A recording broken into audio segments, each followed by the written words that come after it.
السلام عليكم ورحمة الله تعالى وبركاته متابعينا الكرام، أسعد الله يومكم بكل خير.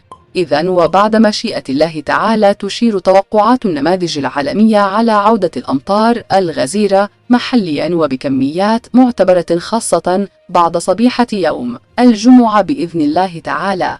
متابعينا الكرام، الأمطار سوف تتواصل من جديد بجبهة هوائية باردة، والبداية سوف تكون بالولايات الشمالية الغربية ثم الوسطى والشرقية، مع احتمال أن تمس بعض مناطق الهضاب العليا بإذن الله.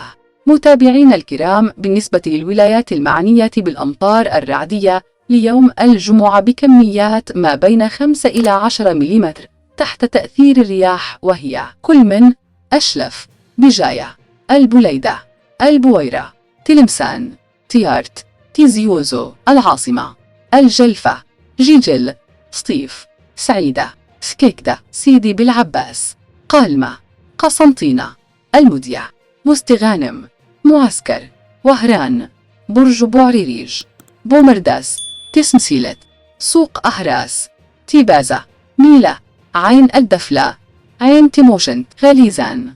وفي انتظار قدوم المنخفض الجوي أمسية يوم السبت. أما بالنسبة لدرجات الحرارة فقد تتراوح بين 14 إلى 36 درجة مئوية خلال منتصف النهار بإذن الله.